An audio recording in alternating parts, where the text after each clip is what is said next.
Yes, yes, yes. What is up? What is up, MCR family? A little morning show for you guys. Solo dolo.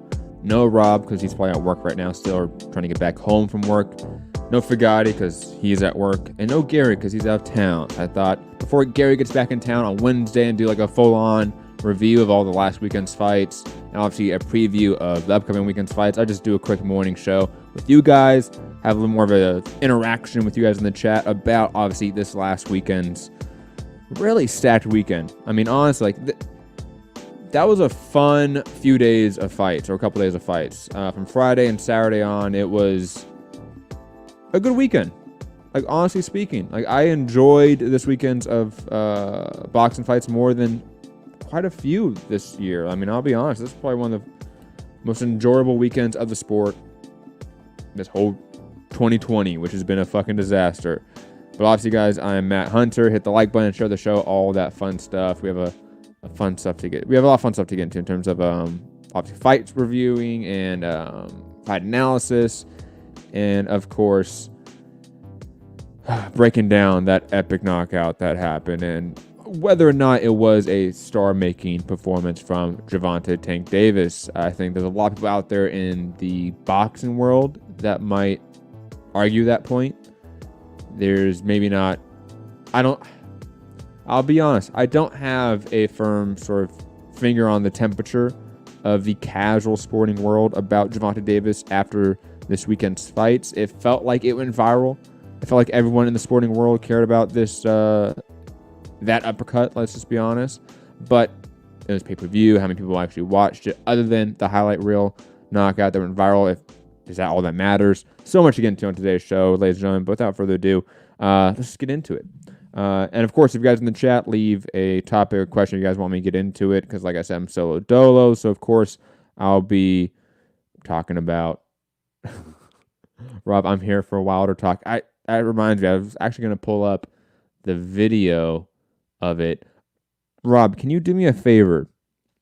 Can you either text me or email me the Wilder video, please? Because I do want to play that. I have not listened to it. I'll be honest. I haven't listened to it at all.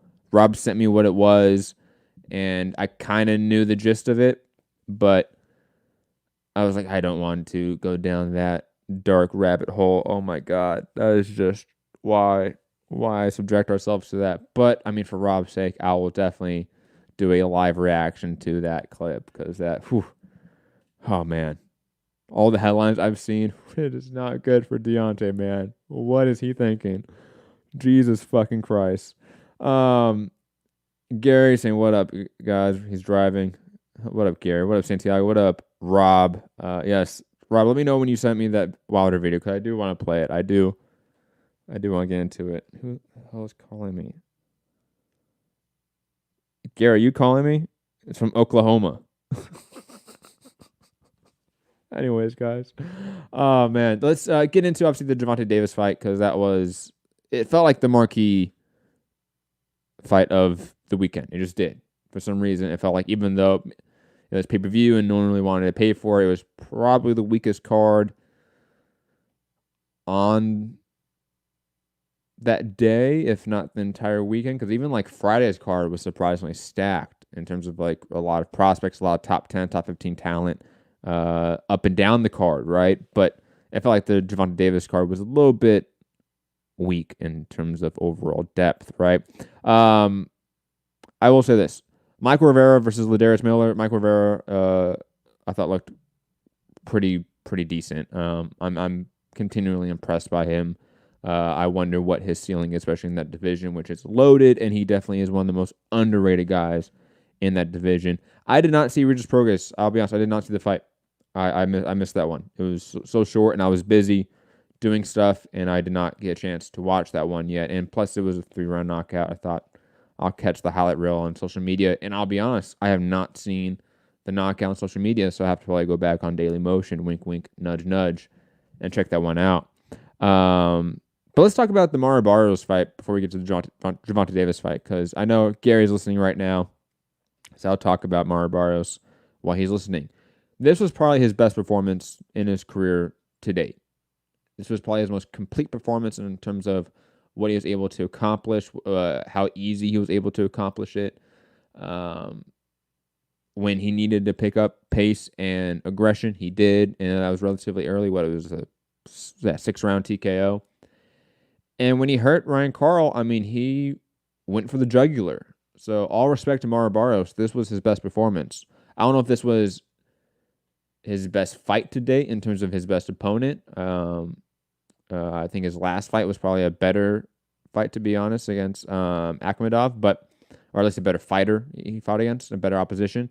But Ryan Carl's a decent prospect in terms of like regional prospect, and Barrios lit him up. Like, there's really no other way to think about it, right? Like, that was impressive. Like, there's no other way to put it. I didn't think he was going to have that easy of a time with Ryan Carl and also take him out within 6 rounds. Like, that was shocking. Barrios is not, to me, a guy that has a lot of power. You know, he has respectable pop, you know, for him and his division and his size and stuff like that, but he's not a guy that I see like knocking out top level competition. And not that Ryan Carl is top level competition, he is not. But again, he lit him up and had his way with him. Like, it was a completely easy and dominant performance. Oh, thank you, Rob, for sending me. I'll put it up. It was just one of, again, his best performance to date. One of those that made me kind of question my hate on him to a degree. I'll be honest. If Gary was on and rambling about how great Barrios was, I would probably be hating on him more, just in spite of Gary. Rob saying they're going to feed Barrios to progress. I'll be honest, that'd be a great fight, though. In terms of a massive step up for Barrios, it at least is a step up and a step where I want him to go. Like, I want him to face top 10 competition. And if he skips a Zepeda, right, to get to a progress, I'm kind of cool with that, to be honest. I don't think it's the worst thing in the world. I don't think he beats the top level guys still, though. I don't think he beats Ramirez or definitely Josh Taylor. Josh Taylor is the best guy in the division. Let's just be honest about it. Like, Barrios hasn't beat those guys yet. Could he, on his best night, beat a progress? I'm not picking that, but I can see how maybe Gary thinks that. I can see how my deranged co-host might see that. It's not out of the question anymore. Oh, you guys in the chat. You guys are great. You guys are just awesome right now. Obviously, let's get to the main event. Tank Davis versus Leo Santa Cruz. This fight was thoroughly enjoyable. From round 1 to round 6, this fight was nonstop action. It was back and forth momentum shifts within rounds. There was moments where I thought like Leo had hurt Gervonta Davis. There was moments where I thought Davis had hurt Leo. Like, it was just a really complete entertainment package of a fight, right? Like, it was everything I wanted. And on top of it, obviously, the KO of the year candidate with that uppercut by Gervonta Davis in the 6th round, that was just insane. That was one of those that made me shout at my TV and like yell and like let out like a gasp, right? Like, it was just like watching it live. I showed it to my dad came by yesterday, right? To see my kid and shit like that. And I showed him the knockout because he heard about the fight, hadn't seen it yet. But so I showed him the knockout. And I don't think it really comes across, even like in the highlight reel, like showing it after the fact, how all of a sudden it was. Like, it was a back and forth fight. I thought it was a really competitive fight. I thought Leo could have success later on. So could Tank. Like, it was one of those where I had no idea who was going to win it going down the stretch. And bam. All of a sudden, Tank pressures Leo against the ropes. He eats a few shots. Does a James Toney, pivot to the side and uppercut from fucking oblivion, from Hades, and just lights out Leo Santa Cruz. It was magnifico. It was just a beautiful knockout. Like, the way Leo went down, with the leg stuck, that's always, I think, a picture-perfect knockout. How he went, like, almost out the ropes, too, or if he kind of technically went out the ropes, right? It was just, I don't know how you can argue that isn't knockout of the year, other than Zepeda, Branchik, but I don't think that even competes to what this was. I mean, this was shocking. This was, speaking of like career best performances, excuse me, this was Tank Davis's best performance to date, without a doubt. This is probably his best opponent to date as well, and it showed. Like, it showed in both sides. It showed it in how successful Leo was throughout the fight. How he had paths of success even within the fight. You could see that. And it showed, I think, how much Tank Davis, I think, seriously took this fight. You know, I think we all know that Tank Davis out of the ring has done a lot of deplorable things, and we all should criticize him time and time again. But in the ring, this was his best performance. In the ring, we have often criticized him for his performances because he's been lackluster at times. He's taken nights off to a degree. He's taken, I think, opponents lightly, whether it's Gamboa or not. I think he's taken. You can see that throughout his career. This one, he didn't. I think that's largely due to who was in front of him. It was Leo Santa Cruz, a future Hall of Famer, arguably. So, I mean, shout out to Gervonta Davis. I mean, this was, again, a career best performance, and one that made, I think, a lot of people instantly want, depending what division he's at. If it's at 130, we want Burchelt, who's probably, I think, universally regarded as the best guy at 130, versus Tank Davis. Or at 135, we want Teofimo Lopez versus Tank Davis, which I think is the fight that most people want. And it's the fight that obviously everyone wants to see because it's the fight of the next two guys seemingly in their prime, sort of taking over and creating a new era, right? That's why it's intriguing. It's the same reason, not, of course, a one-to-one analog, but the same reason why 2 years, 3 years ago, we started talking about Spence Crawford in such a extreme way. Because clearly these are the two next guys. And we need to see what happens. Who's the best out of these guys? I think right now a lot of people are sort of putting aside Devin Haney, George Kambosos Jr., who I will get to and actually criticize, to be honest. Ryan Garcia. Yeah, we're putting those guys to the side right now because Teofimo Lopez and Gervonta Davis are proven now in ways that those guys just simply are not. Right? Even though Teofimo Lopez and Gervonta Davis had quality wins before they got to their last respective wins, had been champions, right? This was their respective moments where we go, no, they're the next guys in their division, or whatever division they're at, right? And we now need to see them fight. You know, there can only be one. Who is it going to be? And that's why I think a lot of people are wanting Teofimo Lopez versus Tank Davis next. It makes a lot of sense. And I'll be honest, if we don't get Loma versus Teofimo Lopez, the rematch, if we don't get that rematch next, then I think we're going to see everyone clamoring for a Teofimo Lopez versus Tank Davis fight. And honestly, probably both guys respectively start talking about that in the media. They should. They should start hyping it up. I mean, they're both, under the age of 24? PSK, I will quote Highlander every fucking day of my life, okay? Highlander is one of the best movies and franchises of all time. Fact. The TV show is even underrated. Yeah, I said that. But digressing. If we don't get Teofimo Lopez Loma 2, we have to get Tank versus Teofimo Lopez relatively soon. And if Tank stays at 130, I'm cool with that too, because there's plenty of competition at 130 still. Right? Like 130 is a relatively stacked division, especially comparative to 2 years ago, when the division was really devoid of talent. Let's be honest. Right now, there's a ton of top talent at 130, especially if we include Leo and Tank Davis in that mix as well. We have Herring versus Frampton coming up. We have obviously Burchelt versus Valdez coming up. Yeah, any of these sort of combinations I'm okay with right now, and sort of the immediacy, right, with Tank Davis, or obviously if we're talking about Teofimo Lopez at 135, There's tons of options there. Let's be honest. There is. There is. You may have to make cross-promotional fights, but in today's age, fuck, make them. It's not that hard. Sorry. I don't. I'm no longer like putting up with the like, oh, it's so difficult to make these fights. No, it's not. You just want to keep it in-house and collect most of the surplus profit. Like, that's what it is. Let's be honest. Rob said, Floyd said one more before Lopez, just enough time for Lopez to move up.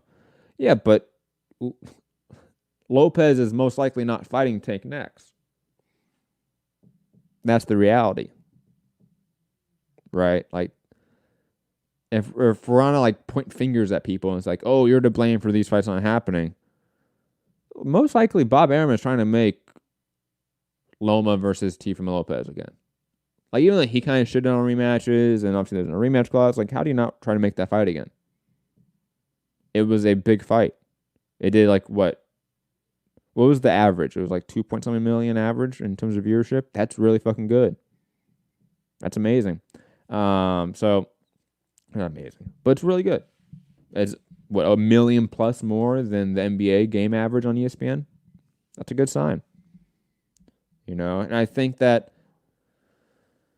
I'm curious about these pay-per-view numbers for Tank Davis versus Leo, because I don't have no gauge on what it did. I'll be honest. Like, I'm guessing around 200K. Like, that's, I think, a conservative estimate right now, or at least a reasonable estimate. But like, I didn't buy this pay-per-view. Crackstreams.com. Allegedly. That's what I watched it on. Again, allegedly. But if this does, you know, monster numbers, do we see Arum try to make a Teofimo Lopez Tank Davis pay-per-view fight? That's a possibility. You know, like, there's a lot of things that are in motion right now that we need to see sort of fall into place in order to make a sort of opinionated stance here, right? When it comes to who's ducking who's avoiding who's playing the system more. Like, I think we just need more time, to be honest. And I don't think Teofimo Lopez struggles as much against 135. I think that's all talking point. I'll be quite honest. Like, Loma didn't look that much smaller than him.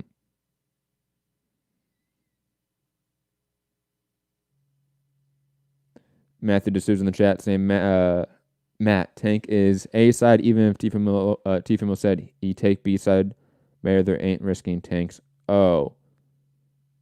No, I mean, Tank, regardless of what the pay-per-view is A side, right? Because Teofimo Lopez is not a star.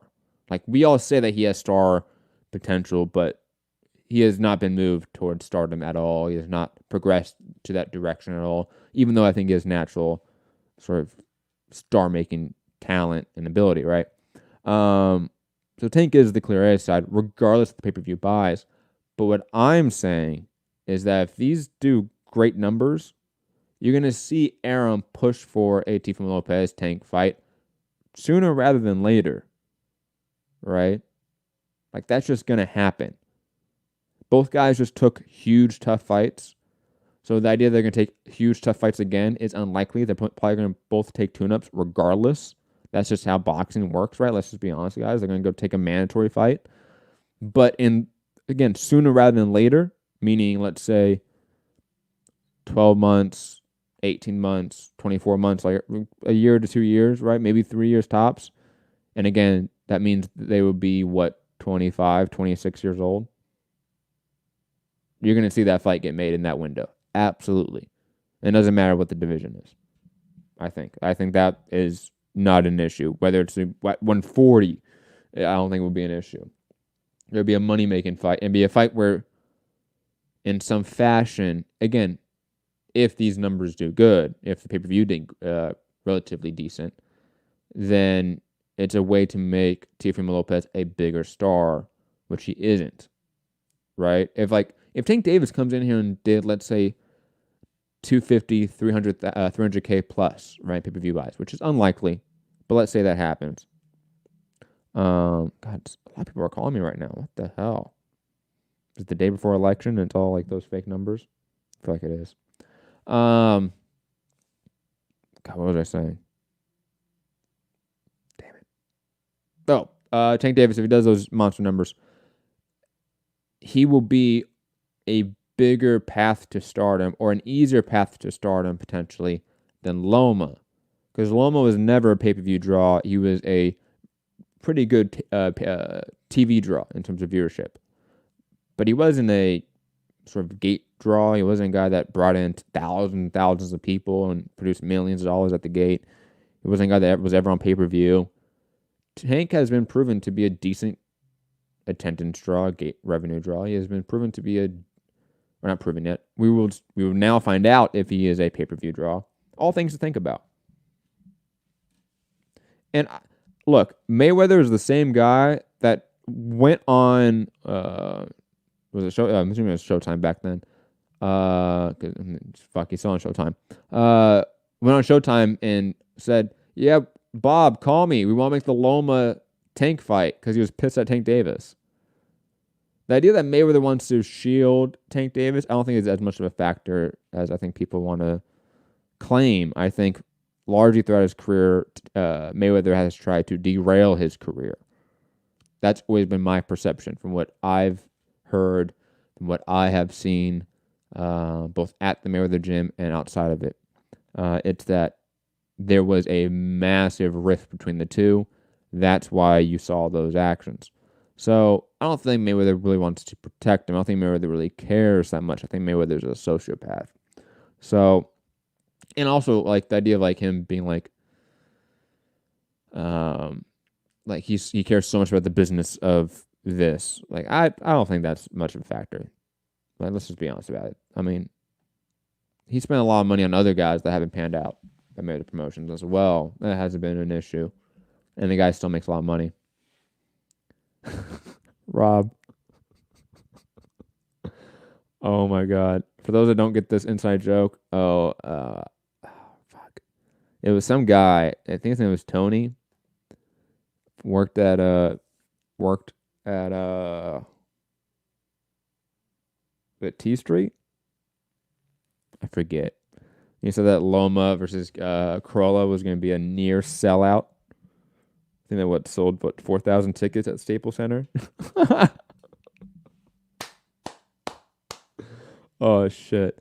Tank versus Burchell. Who wins? Look, I love that fight. I'll be honest. There's a part of me that wants to say that fight is better than Teofimo Lopez versus Tank Davis. That's not true though. But a part of me wants to say that.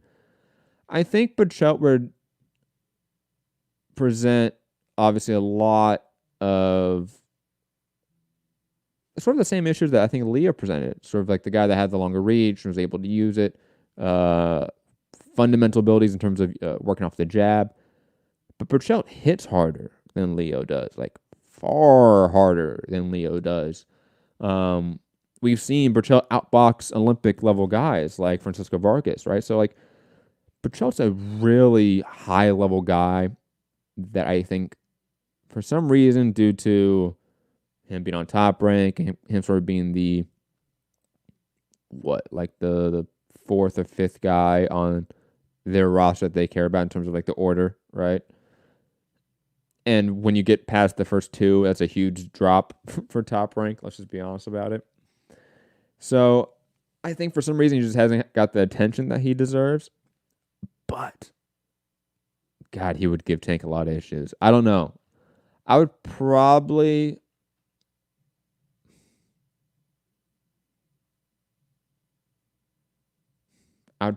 pick Burchell.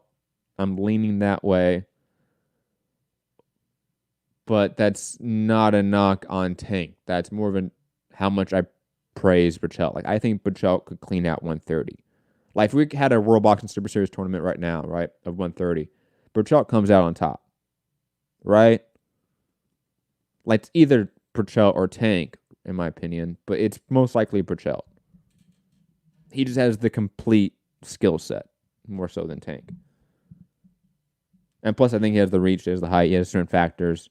Leo didn't have the power, I think, to really, really hurt Tank. And Tank's still a tough guy from what we've seen. He's definitely chin-tested. But Burchelt has power to even hurt people that are chin tested. That's the reality. PSK saying Shakur for me. Oh, Shakur could definitely clean out one or not. He could. Shakur could be like either just outboxes everyone at 130. That's absolutely true. Like Shakur versus Tank. Like you could argue that Shakur could outbox Tank Davis. That wouldn't be crazy. I wouldn't pick Shakur to beat Tank Davis right now. I would say that Tank Davis would get to Shakur and knock him out. Same with I would probably pick Burchelt to get to Shakur and knock him out right now. Shakur is not battle tested for me. That's the one issue.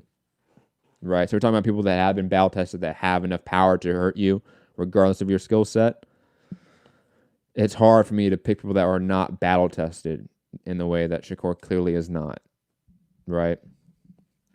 Matthew D'Souza with the hot take saying Loma beats Burchelt. Oh, I would love that fight. And they were champions at the same time, weren't they? Am I wrong on that?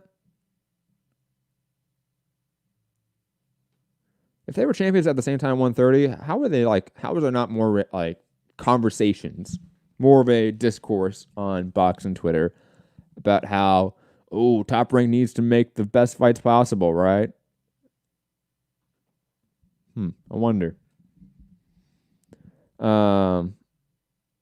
Yeah, LFC agree. I think that Shakur hasn't fought that type of opposition to assess. Yeah, it's just hard to tell right now. Shakur Stevens and his best fights or best opponents, Joet Gonzalez, who, other than Gary, no one thinks that Joet Gonzalez is a top level guy, a world level guy in that sense. Let's be real about it. Let's move on to the Inoue fight on ESPN. Unless you guys in the chat, if you have any more thoughts or questions about Tank Davis, about obviously any of the fights on the undercard, ask away. Obviously, since I'm here solo dolo, I'm here to ask or answer questions that you guys have or talk to you guys. But now Inoue, oh my God, he just beat up Jason Moloney, didn't he? I mean, this was one of those fights where it's like the Simpsons gif, right? Just stop, he's dead already, right? Jason Moloney, to his credit, is a tough son of a bitch, man. Oh my God. The body shots he took would have dropped and finished 99% of the guys in that division. That's just the reality. There is a little part of me, I'll be honest. I'm not going to do it, though, in terms of actually have this point, but a part of me had this thought while watching it that maybe Inoue's power hasn't really transferred up to 118 as much as people thought after Peano, but he still iced Peano in the way he did, and Peano has looked pretty good since that loss. So maybe just, again, Donaire, a guy that naturally is bigger, tougher, battle-tested, right? He can sustain the power. Jason Moloney, we've seen from him before that he's a pretty tough, durable guy. So that tracks in terms of consistency and logic. So I'm not there yet and saying that Inoue's power is not there at 118. But there's been a couple fights now where it's taken him a while to really start affecting people, and he's had to work more than usual. I will say that. However, he did beat up and dominate Jason Moloney. So it was a 3% thought I had in my head while I was watching it. Just wanted to point that out. But also wanted just to point out I had that thought for some reason. Again, Inoue dominated Moloney, and I'm at the point where I'm so over these types of fights for Inoue, where it's a competitive top 10 guy. He's going to survive as long as he does, but we know the outcome, right? I knew the outcome with this fight, and the outcome that we got was almost exactly what I thought it was going to be, except that I thought he was going to really ice Moloney, and he didn't. He just TKO'd him and beat him up into submission, basically. But I'm ready for more super fights for Inoue. I'm ready for more legacy fights for him, to be quite honest. And it's not that he has to. He's still young enough. He's still, in his early 20s? Not early 20s. Mid to late 20s? 27. He still has plenty of time, right? To create more of a legacy, to have more legacy-defining fights and series and rivalries. But he doesn't really have that right now. I want him to fast track towards a Rigondeaux fight or fast track to going and fighting Roman Gonzalez, Estrada, Ioka Tanaka winner. Like, I want him to fast track towards fights that have a little more meaning to them. Because this fight was good, right? Like, this fight wasn't bad. I don't mean to disparage this fight or even Jason Moloney, because Jason Moloney's a top 10 guy. He's a talented guy in his own right, and he's obviously a very durable guy because he took hellacious punishment in the 7 rounds he was in there with Inoue. But this wasn't a legacy-defining fight for him. And I don't even know if, like, Casamora is a legacy-defining fight for Naoya Inoue, right? Like, that just... It's a good fight, maybe even a great fight. But is it legacy-defining? I don't know. And is Donaire his legacy-defining fight right now? Rob, I'm not off the hype train of Inoue. I'm just like... I hold him to such a high standard that I want him to do unbelievable things, right? And he hasn't really done that. I shouldn't say that. He has done that. But there's another level he can take it to be quite honest.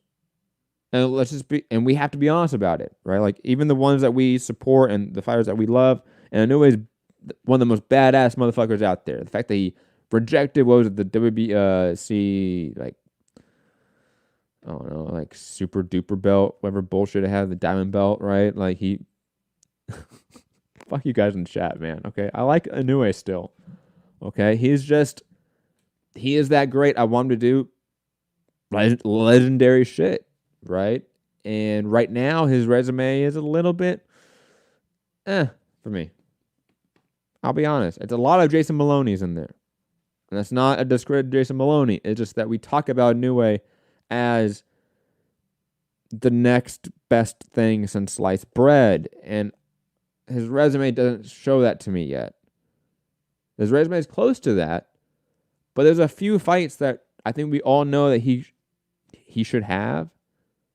Like, everyone in the chat that's talking shit to me right now, if I mention Roman Gonzalez, Naoya Inoue, if I mention Estrada Inoue, if I mention Rigondeaux Inoue, those are all fights that you go, yes, I want those fights. Those are legacy-defining fights. You all agree with me, right? There's no one in the chat that disagrees with me on that, right? So it just depends on what you want to see. If you want him to keep beating up top 10 competition at 118, that's cool. You can think that. You can want that. I'm not disparaging anyone that wants that from Inoue. I just want more. Because I can clearly see that the guy can be, if not the next, like, Roman Gonzalez, a guy that surpasses that legacy. Or we all see that in him. So I just want to actually see it in the ring with this competition level. And I know this is maybe very harsh because he's coming off a long layoff and injury, but he was going to come off of a shorter layoff and that same injury in a unification against Casamora. That would have been something that was truly insane, right? And for whatever reason, that fight couldn't get made again. And I'm not too aware of why that fight couldn't get made, so I'm not trying to point fingers at anyone for that. What are you saying, Rob? He did 10.6% audience share on tape delay. I don't know what that means. Like in Japan? What does that mean, Rob? In the U.S.? He had 10.6% of the audience share in U.S. TV? I'm assuming you mean Japan, right? Was tape delay in Japan? That must have sucked. God. Casamora ran to PBC. Look, he wanted to fight sooner. Right? That's what it is. And Casamora had just fought on Top Rank. He's clearly not, like, signed to Heyman. He's with Sean Gibbons. He's a mercenary for hire. That's all Casamora is. So,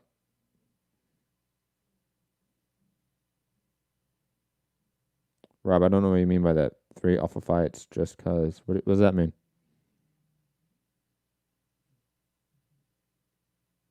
Confused. Anyways, let's get to the rest of the card. Michaela Mayer dominated Ava Branica. I mean, that was just... It wasn't as high tempo as I wanted. It wasn't as violent as I wanted it to be, honest, especially after Michaela Mayer's last performance, which I thought was a massive step in the right direction. This is more of the old Michaela Mayer, but she dominated. So I can't talk too much shit on this performance because, again, she controlled the range, the tempo, everything. Like, she controlled every sort of facet of this match and won, in my opinion, every round against Branica. Like, it was almost one of those where, like, by round 4 or 5, I'm like, do I need to keep watching this? Like, nothing's going to change here. And, like, Branica was doing enough to escape some damage, and Michaela Mayer wasn't pressing enough to really sort of change anything to make it go, oh, the fight's about to be stopped or anything like that. Or that Branica was going to have a sort of momentum shift moment like that. It was quite apparent those things were not going to happen. It was quite apparent by round 3 or 4 or 5 that by round 9 or 10, it was going to be the same round, and Mayer was going to win a clear-cut decision, a dominant decision.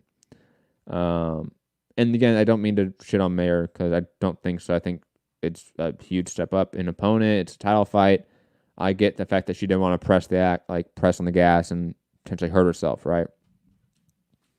Yo, Rob, don't bring that up in the chat, man. He might be listening.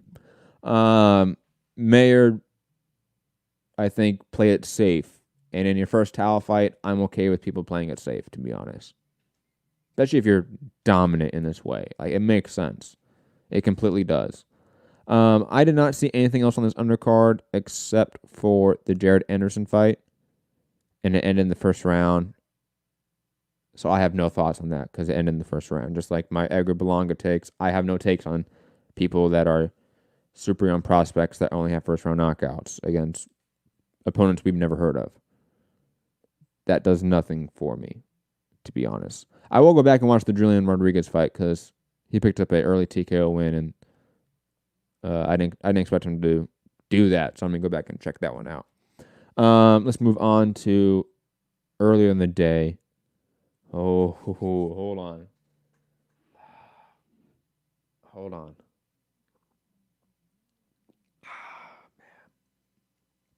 Let's talk about Usyk getting touched the fuck up by Derek Chisora. Let's talk about it, ladies and gentlemen. Oh my God. I have never felt so vindicated in my life. Okay? And even though Usyk won, right? Even though Usyk won, let's be honest about it. He looked like trash, right? Can we all just be real about how trash he looked against a borderline top 15 opponent in Derek Chisora, right? Like, honestly,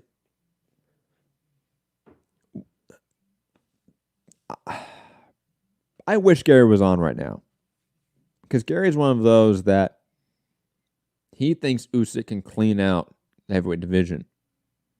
And even at times, I have played lip service to that rhetoric because I thought he dominated and beat up and dog-walked Joe Joyce in their World Series of Boxing exhibition, right? Which was at heavyweight. Joe Joyce is a decent heavyweight prospect, right? So I thought that was a good barometer in a sense for what he would look like. And plus, he beat up Tony Bellew, even though that was at cruiserweight. Tony Bellew beat up David Haye twice, and David Haye was a marginally successful heavyweight. So it was enough for even me to play lip service to the idea that Usyk can just go up to heavyweight and dominate. And plus, obviously, at cruiserweight, the only real struggle he had was against Briedis and a ugly fight against Michael Hunter, right? And Michael Hunter even went on to have a draw against Povetkin, and Povetkin just, knocked out Dylan White. So it was enough, boxing math, so to speak, right, where you can play a narrative before last night, or before, I should say, Saturday night, and saying that Usyk can dominate heavyweight like he did cruiserweight. But then we saw what happened on Saturday night in the UK, where, honestly, if Chisora didn't gas out so fucking early, within 3 or 4 rounds, he was gassed out. Let's be honest about it. He still made it to the full distance, full 12 rounds, though. If he wasn't gassed out, he might have actually hurt and like played significant upset spoiler here against Usyk, but he gassed out too early, and Usyk was able to get enough space and distance throughout the rest of the rounds to survive. But even then, he was eating shots and right hands time and time again. The right hand that I said was hitting Usyk quite often in his Chaz Witherspoon fight was happening here to some degree against Chisora, but it was happening with far more force and far more violence and far more danger, obviously. It's not Chaz Witherspoon hitting you. It's Derek Chisora, who's had a decent history of knocking out heavyweights. And Usyk survived this fight. Let's be honest about it. Usyk survived this showdown. He did not dominate this fight in any way. He did not show his pound-for-pound skills. He survived against a borderline top 15 heavyweight. That's just the reality. Okay? And to act like Usyk can dominate this division, I think is naive at this point in time. Like, we just have to be honest about it, okay? Usyk's in another ballgame here at heavyweight. For one, it's a better division than cruiserweight. It's a deeper division. It's a bigger division with a lot heavier hitters. And at the very top, it's a guy that is arguably a better boxer than he is. So I don't know how anyone sitting right here after Saturday can say that Usyk dominates heavyweight. It's impossible to say that. You can say he wins some fights in the top 10. That's fine. Right? It's heavyweight. But to dominate? No, you can't say that. That's jumping the shark, guys. Come on. Let me read the chat because I was ignoring it in my rant there. Sorry.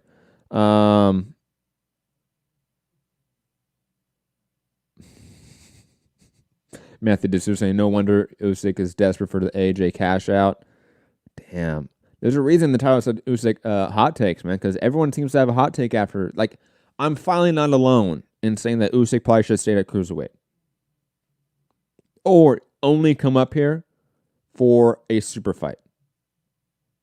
Right? Hanging out at heavyweight will do nothing but damage his legacy. That's just the reality. If he came up here for like a super fight and lost to AJ or Fury or Wilder, right?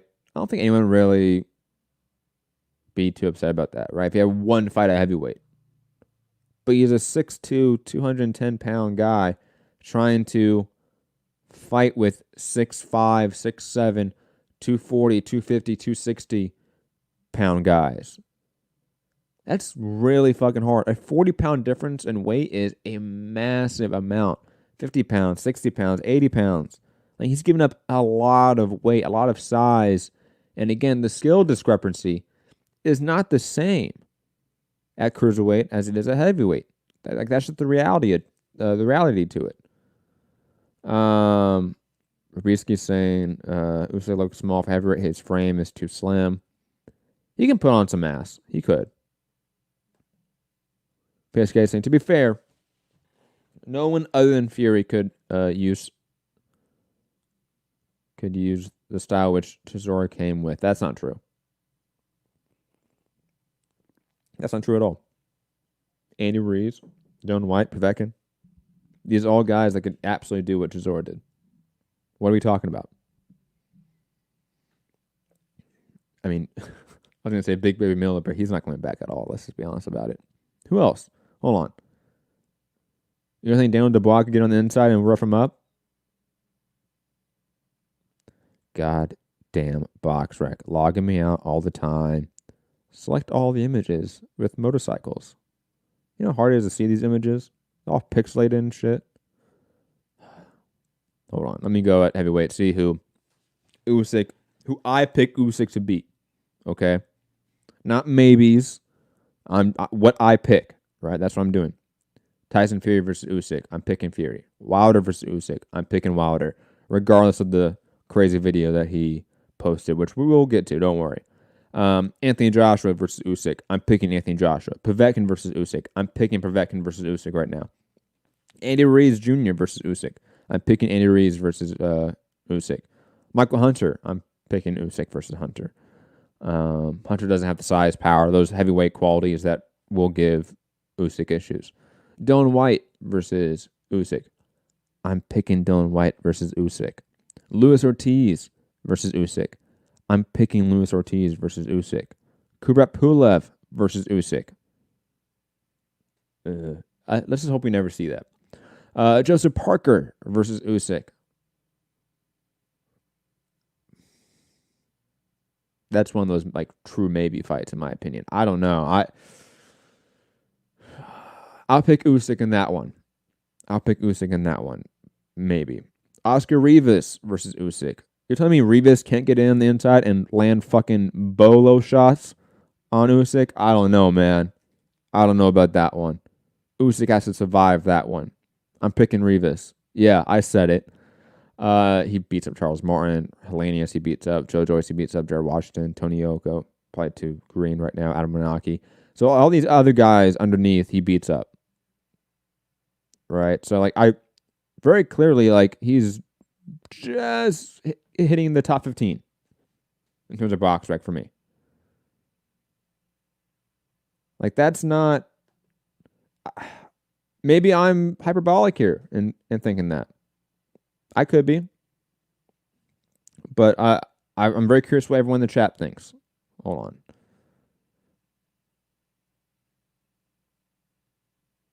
Matthew asking the same question. Would Usyk stand a chance against any heavyweight bar Fury? I just answer that. LFC saying, I know age means little less at heavyweight, but not for his style. That's absolutely true. Derek, I said hello. That is a good line. That is a good one. PSK saying perhaps Wilder versus Usyk for the new WBC Super Cruiserweight strap. Get out, PSK. Get out. I mean, ban you in the chat. LFC saying I like Usyk against Wilder stylistically. He definitely has probably an easier shot against Wilder comparative to the other top like 3 guys, right? Because of Wilder's lack of boxing fundamentals.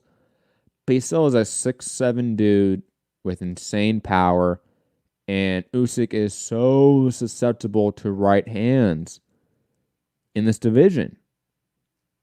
Like, that's just the like, Chaz Witherspoon was landing right straights. Chaz Witherspoon wasn't landing those like looping right overhand hooks that Chisora was landing. He was landing a very different right hand. Okay, the right hand that Wilder likes to land. So I think that Wilder lands a shot within those 12 rounds. And that's what I'll pick on. Like, Usyk did not look like he was handling that power well, in my honest opinion. He did not look comfortable in there with the size, the strength, the power of Chisora at all. And not that Wilder has the pounds in terms of size, but he has the reach. He has the height. He has the power more than Chisora. So yeah, I think Wilder would land at some point.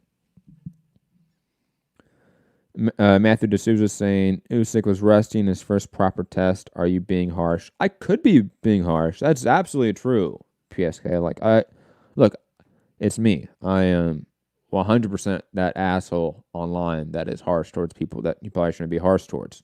That is just the reality. But I do feel like we've seen now 2 fights at heavyweight. Those haven't been the greatest showings for him. And he's only going to get tougher from here.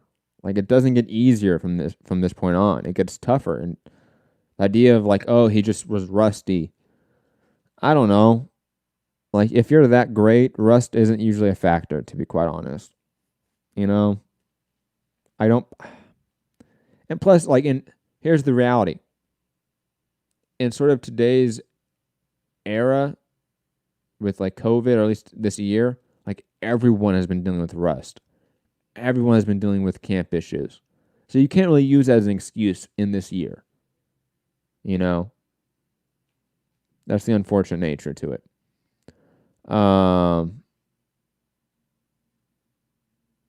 Frank Warren was on the airwaves. This is from Matthew D'Souza in the chat. Frank Warren was on the airwaves today calling out a Dubois versus Usyk fight. Yeah, I think Dubois beats him. Like, I think that's a... I don't think that's a good fight for Usyk, to be honest. I don't think a lot of these fights at heavyweight are a good fight for him. And it seems like most people in the chat most of you guys in the chat, do seem to be agreeing with me. So I'm not alone in this.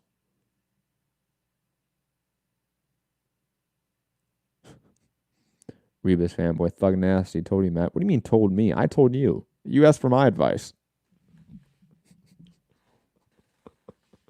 Oh, man.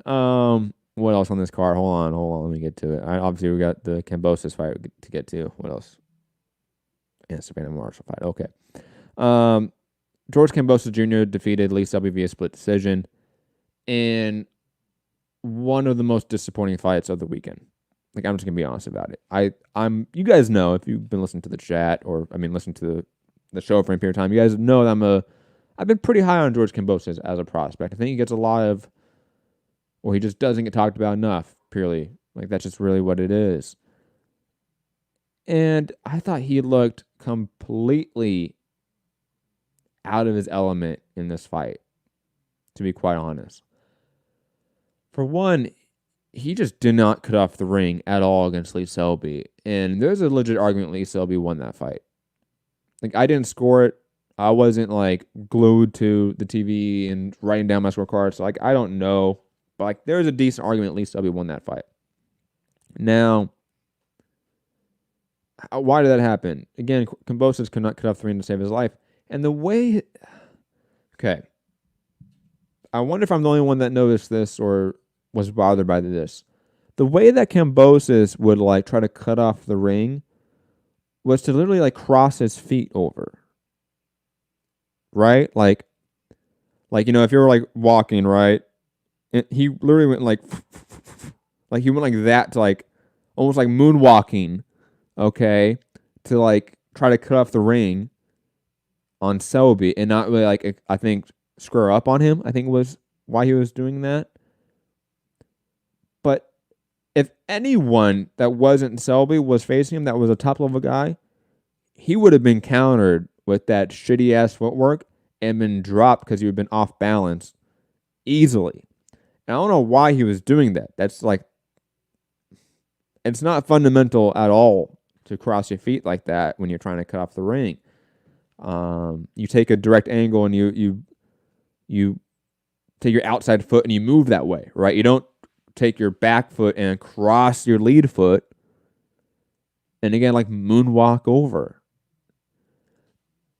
Plus, I don't think he really was that active. Like, he didn't throw enough in terms of volume for me and body shots for me. Like, he just didn't do all that much. So Jonathan Fitch saying he had Selby up by a couple rounds. I'm not against that at all. I think that makes complete sense. I thought Kambosos looked like complete shit. The only issue was that Selby also looked like complete shit as well because he's simply not a guy to make you pay. Right? Like, he's a very boring counterboxer. He's a guy that's really not gonna set up traps, try to hurt you with a counter combination, you know, short 2s and 3s. He's not gonna do that. And it's frustrating because there's obviously moments where he has the angle on Kambosos. He has the space. He has the everything he could want in terms of sort of setup. He just doesn't throw. Or if he does throw, it's like a little jab. You know? It was not a good fight. I'll be honest. I was really, really upset about how piss poor this fight was.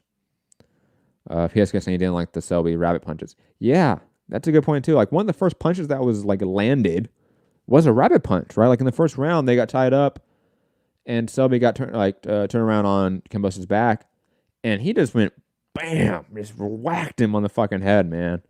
It was weird. Really upsetting fight, to be honest. And when on paper, it should have been a lot better. I'm really upset that it turned out that way. But Kambosos won, and he's going to get probably lit up against Teofimo Lopez, right? That I feel like that's going to happen. I have no thoughts about, like, the Tommy McCarthy and Bilal Lagon fight or any of that shit, I'll be honest, because I don't really remember it that well, and B, I just didn't care.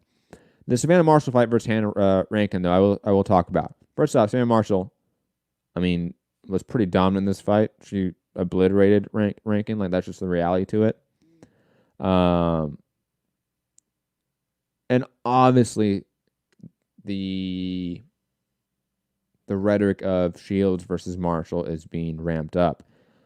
I'm all in favor of that fight.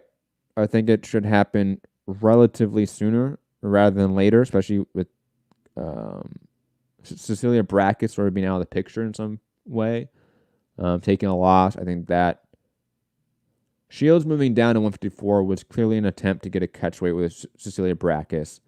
That seems like it's so far past off the table that just move up to 160 and then make a catchweight with Savannah Marshall. That's what I would do. I think it would sell pretty well. It's a cross-Atlantic fight, which I think always sells well in the boxing industry. There's obviously amateur rivalries because, Marshall picked up a win right against her, with 2 wins against her, whatever it may be. I want to see it. I'm in favor of it. I think it makes complete sense. And this was Marshall's best opponent to date. She dominated, got the finish. She clearly is a athletic talent for the division. Like, her size, her reach, her power, her skill set. Like, she clearly can be competitive against Shields. And probably her most competitive fight in a while. It's felt like Shields has had a lot of easy fights lately. This might be a first fight in some time for Shields where we question the outcome. And obviously, I know a lot of people in the UK are going to be picking Savannah Marshall, so why not go for it? Makes complete sense. I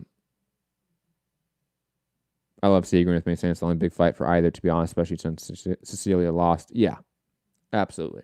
That's just the reality. It's the unfortunate reality of 168 being super weak and devoid of talent for women's boxing. Same with a little bit of 160 as well. I think Christina Hammer not really panning out in any significant way. I think hurt 160 as well. What's her name that popped for steroids, right, and beat up God, what was that fight? Guys, why am I forgetting it? Oh my God. Where the wig came off, right? Come on, help me out, guys. There was another fighter that was talked about, but we don't talk about her anymore for obviously PD issues. God, what was her name? That's gonna bug the hell. Jimenez, thank you, Jonathan Finch, thank you. What was her Alejandra Jimenez? Yes, thank you so much. God, that was gonna bug the fuck out of me. Thank you. Anyways, moving on. LFC saying, yeah, I like Peter Fury as a trainer too. Look, you guys know me. I don't like the Furies at all. I think they're awful human beings, but they know boxing. Yeah, that's the reality. Moving on to Friday's Golden Boy card. Liam Ross, I'd love to hear your thoughts on Wilder. Yes, I'll play the video. Don't worry, guys. I will get to the video. Let me get through the fights. And plus, I have to post the video anyways, and I forgot that I have to get that over to myself. Let's talk about the Jaime Munguia Terriano Johnson fight. First off, I will say this: shout out to Munguia for getting that late KO, or not really late KO or TKO, but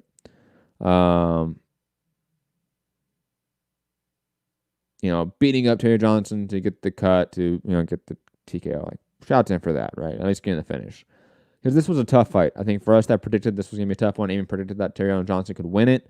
We were slightly vindicated to that, to be honest, because the first few rounds was Terriano Johnson going after Munguia and clearly showing that Munguia is just not that guy, man. I don't know what it is with certain networks or promoters or whatever, or media members that want to hype him up. But God, the dude is just clearly not talented in any way. I don't know why people. I'm trying to get the video up. Sorry, guys. I don't know why people really want to see Munguia against anyone of note at this point in time. The guy is also 23 years old? right? Like, he's pretty young still. So, like, almost at the point where I just want to give him time. Time that his own promoter and network doesn't want to give him, unfortunately. But he clearly needs it. He clearly should be fighting a different level of competition right now and working his way up. Maybe with different trainers, too. I think he was better with his dad than with Eric Morales, surprisingly. Yeah, I'm not impressed by Munguia. Every red flag is popping off for him. Okay. I'm over it. Rashida Ellis versus Alexis Rocha. It was a competitive fight. I'll say that. Alexis Rocha, I think, performed really well against Rashida Ellis. And I am just ready for Rashida Ellis to fight someone that we care about, or at least a matchup that we care about. Like, it was a competitive fight. I thought a little bit too competitive in a sense. But Alexis Rocha is an undefeated prospect in his own right, so no discredit to him. Elwin Soto defeated Carlos Buitrago in a competitive fight. I know, good friend of the show, Naoya, thought that Elwin Soto lost the fight. I did not see it that way. I thought Elwin Soto landed enough of the better shots and landed enough of sort of the effective shots throughout the fight that I thought he won it, but maybe I should go back and score it. Better Melakuzia picked up a early KO win against Alan Campa. He looked pretty good as well. Lamont Roach picked up a early KO win. He needed that after his first career loss. Marlon Esparza defeated Sulaim Urbana in a good competitive fight, or I shouldn't say competitive. Esparza clearly won. Arena tried her best. She probably needed a couple more fights before this level, to be honest. Marlon Esparza, even coming off that loss, is still a high level opponent. That's just the reality to it. I did not see the Tristan Kalkuth fight, even though I know Gary's pretty high on him, to be honest. Liam Ross was saying Kambosos was sharp. I don't think he was too sharp. I think he tried too hard, to be honest. Like, I shouldn't say tried too hard. I think he was how to really gauge or to talk about his performance. It was one where I thought he tried to look a little bit too pretty in there, to be honest, instead of just trying to be effective. And there's a difference, right? Like, some guys, when they're trying to be like defensive minded or backfoot fighters, now Kambosos didn't have this issue. He was coming forward, which is actually more of an issue. But some guys, when they're on the back foot, trying to be the counter boxer, right, the slick boxer, they're not doing enough, right? They're not doing enough on the back foot. They're clearly trying to look flashy, but not really, again, have sort of any material effect in the ring. Kambosos kind of had that effect, in my opinion, in the fight. I thought he was trying to look a little bit too pretty. Like, he was trying to look a little bit too slick in there when he was being the guy that was the aggressor. He was the guy trying to press forward, close distance. And when you're trying to close distance and be that guy, you kind of have to forfeit some technique to some degree, right? You're going to have to get hit more. There's certain things you have to sort of accept. And he just didn't do that. PSK saying Andy Lee at Selby 8-2 on his own. Holy shit. That's not right.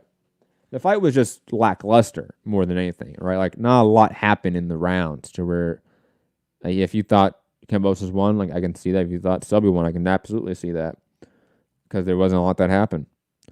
All right, let's watch the Wilder video, right? Oh, let me pull it up. I can't believe you guys are making me do this.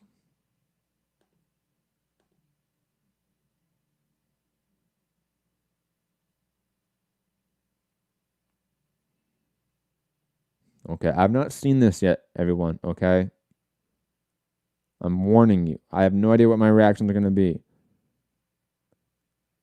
Those that call me PBC Matt, I don't know if I'm going to be PBC Matt right now. I don't know. But let's hear it. The Bible tells us that silence is golden, but my ears can still hear and my eyes can still see. The Bible also tells us to be swift to... Okay, I got started over already. I got to start this shit over. What? What was that? Hold on.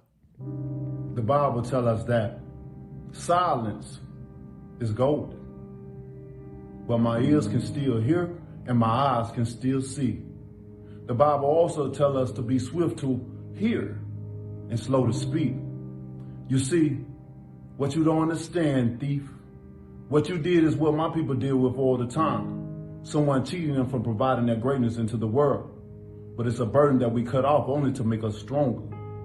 I saw in the first fight where Ricky Hatton was pulling down your gloves to put your fist in the improper position. Y'all tried the same method the second time, but this time you scratched flesh out of my... What? No, come on. This is a parody, right?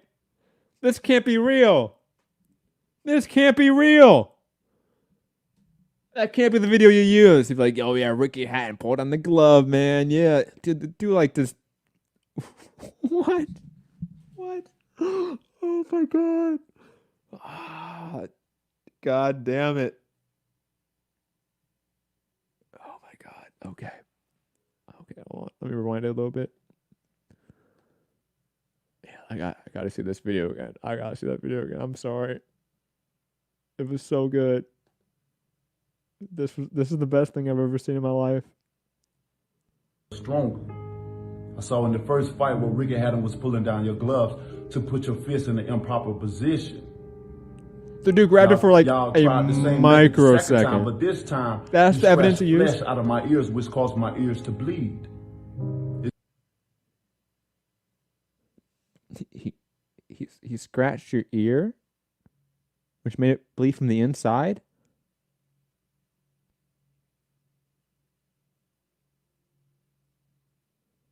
Like, cuts on the ears happen all the time in combat sports. You know why?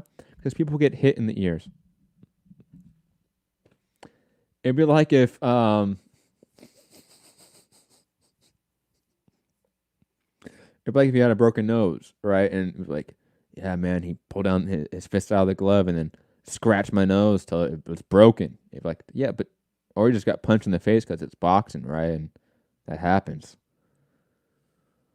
Oh my god, so good. It's impossible for a brand new 10-ounce glove to bend, to keep a smushed in form, or to have loose space. I highly believe you put something hard in your glove. Again, every time I've talked about this, I always say, dude, like I have a heavy bag outside. I have boxing gloves. I can literally just do what Fury did with my wrist and just do like that. Like it's not that hard, right? Like people can move their shit. It's not that hard.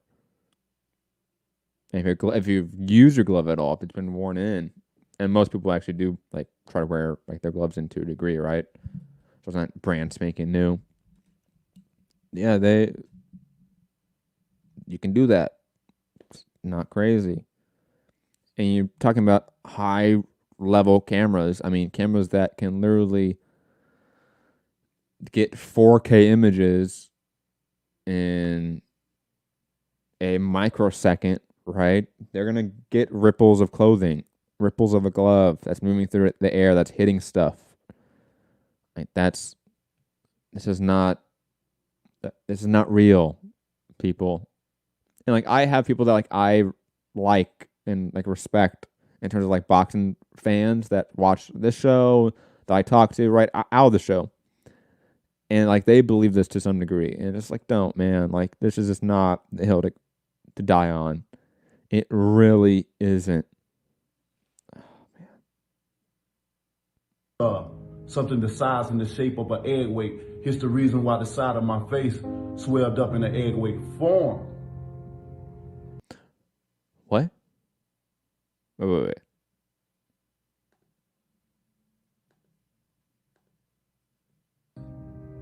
I highly believe you put something hard in your glove. Something the size and the shape of an egg weight. Here's the reason why the side of my face swelled up in an egg weight form. All right. Y'all tried the same method the second time, but this time you scratched flesh out of my ears, which caused Jesus my ears Christ. to bleed. It's impossible for a brand new 10-ounce glove to bend, Why are you doing to this? keep a smushed in form. Okay. That was annoying. I apologize. Let me get back up. Ladies and gentlemen, I sincerely apologize. God, what was that? Matthew D'Souza is saying, do you think Wilder believes what he's saying, or is he just saying it for his fans, because he knows enough fans will buy into his narrative? I don't think it really matters, to be honest. Like, I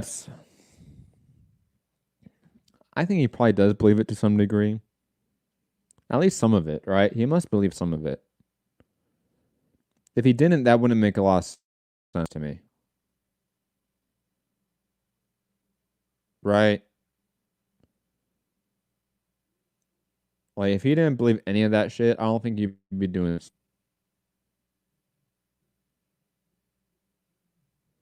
Double I saying, I'm really hoping this is some crazy marketing thing for the third fight.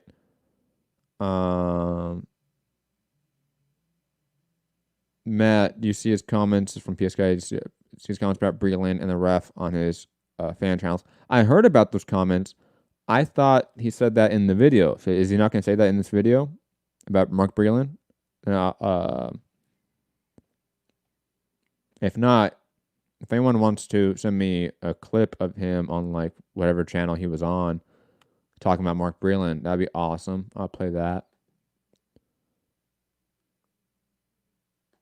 Here we go. Back up now. Jesus Christ. I cannot wait to get a new computer or fix my computer. Either or.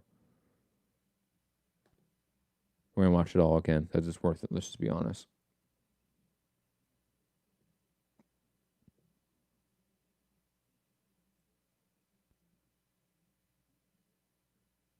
Tell us that silence is golden. I'll try not to stop it this time. But my ears can still hear and my eyes can still see.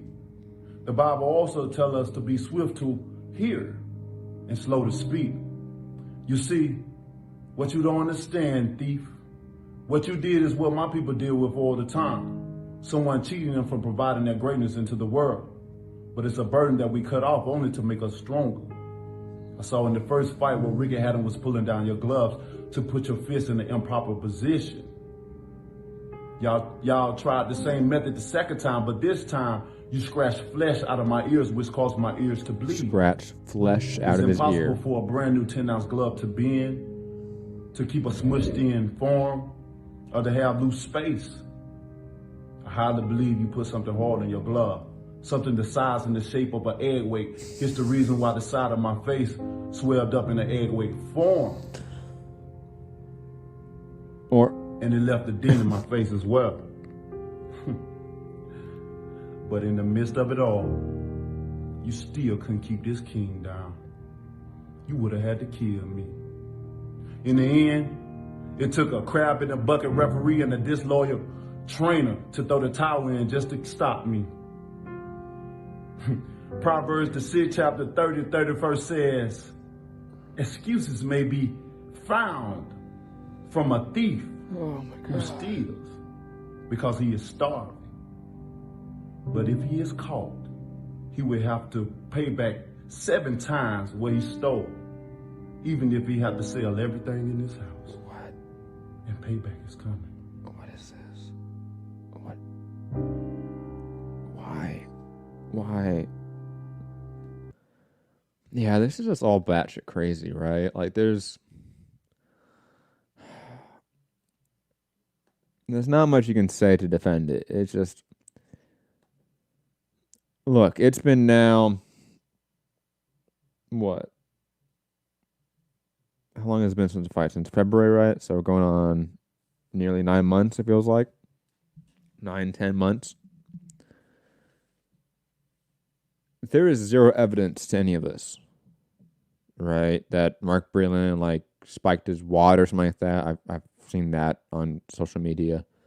That Fury had an egg weight like plaster or something like that in his gloves, but his gloves were also like deflated, like there was not actual like stuffing in it. Like it's very contradictory excuses here. What else? What's some other shit that he said? The hand in the wrong position, like that's just bullshit. Plus, like again, I've said this time and time again, you wouldn't want that. Your hand would be so susceptible to getting damaged, and you wouldn't really be able to like hurt someone that way. Like the people that say that don't ever like test that theory out. Like go put on a boxing glove halfway and go hit a heavy bag. Tell me that feels good on your hands.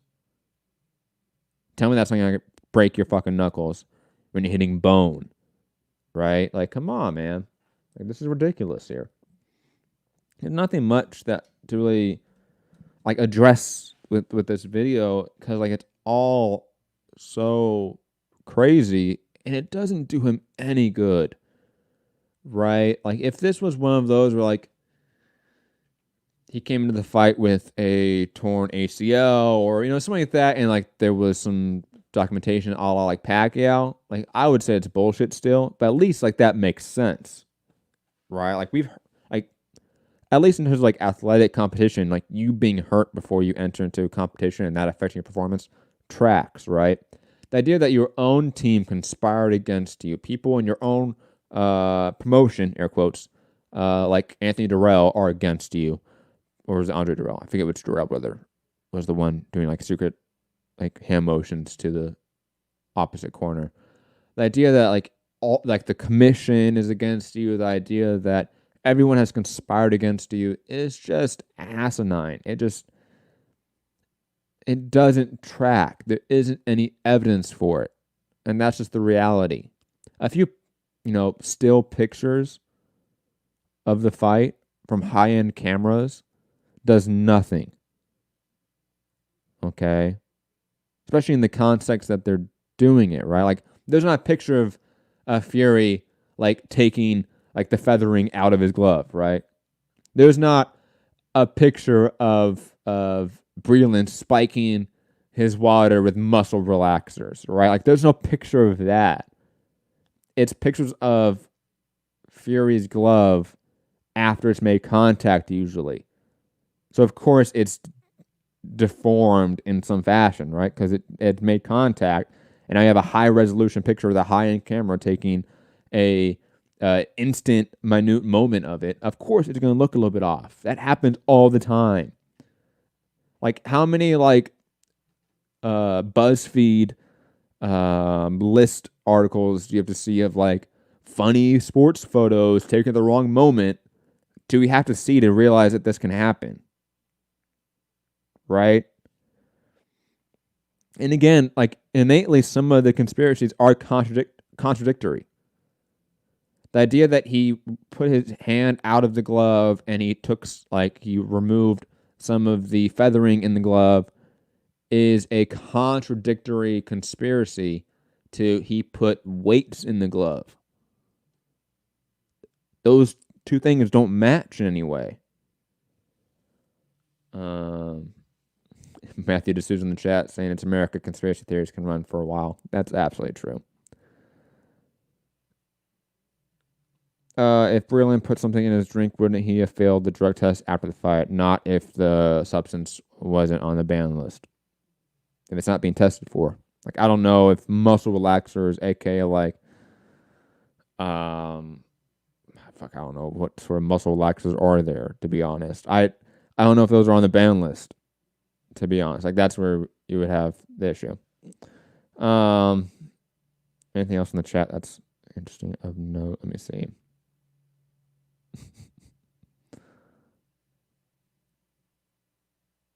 Saying the ref got paid off. Saying PSKs. Yeah, if Wilder's saying the ref got paid off, man, like there's money trails you can find for that, man. Like, this isn't something that you can just say out loud without like any evidence. These are not like simple allegations right here. It's sad, honestly. It is. Like, for people that saying like people saying that like this is due to CTE. I think that's a little bit too much, to be honest. I don't think that's the case yet. Wilder's always done weird videos. He's always had weird thoughts. Like that's not anything new. He's always had a very unique perspective on himself. That's not new. This just very clearly to me is a guy not handling his first career loss well, and that happens. Like that isn't the first time that people have handled losses poorly, right? The difference here is that it has just been such a long process of him handling it poorly, right? Like it's the train wreck that doesn't stop, right? That's kind of the factor here, to be honest. But those that are claiming CTE concerns, I think that's far too much right now, to be honest. I think that's a little bit hyperbolic. Not a little bit. That's completely hyperbolic right now, to be honest.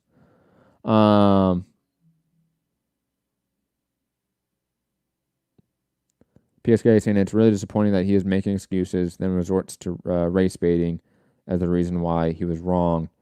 I didn't hear race baiting really per se in that video, to be honest.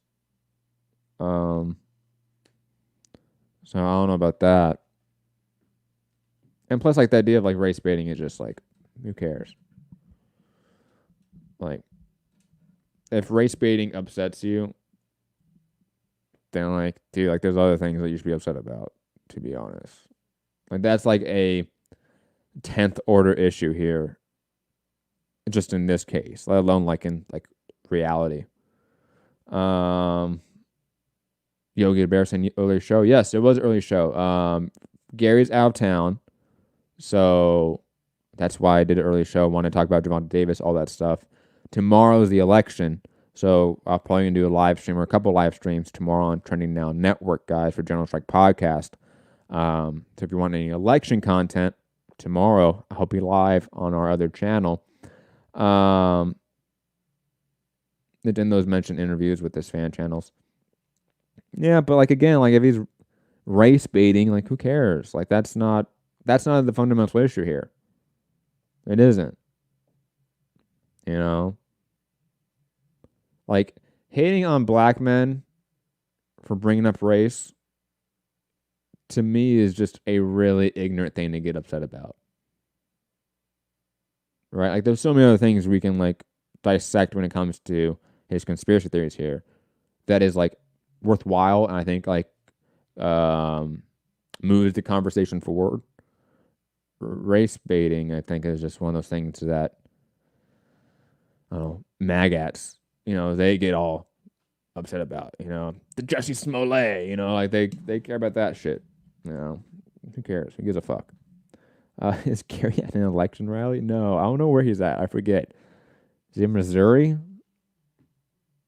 Fuck, I forget where he's at. Gary, if you're listening still, let us know where you're at. Fury has just responded on IG. Ooh, hold on. Let me go to the response now. Oh, what time is it? Okay, I got a little more time before I have to leave. Tyson Fury. God, fucking wrong computer I'm typing on. Ha. That's funny.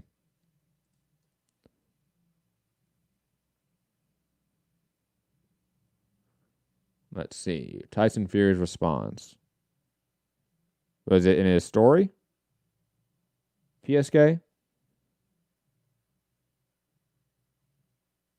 Because I don't see a post, so I'm assuming it's a story. Well, everybody, it's a new dawn. It's a new day. Monday mornings. That is loud. That is loud as hell. Damn, if it's a story, I'm probably not going to play it because I can't control the volume. It sucks. Anyway.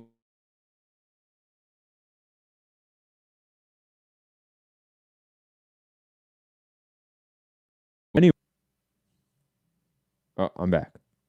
It looks like. Okay. That was bad. Anyways, guys, I have to get out of here. I will be back on tomorrow for Trending Now Network, General Strike Podcast, election stream, all that fun stuff. Let's watch the world burn together, as we should, as a community, right? Everyone have a great day, great evening, great night. Stay safe out there in these streets. And at all times, remember, fuck the police and free Palestine. You can find me right there, social media, right there. Have a great day. Peace, everyone.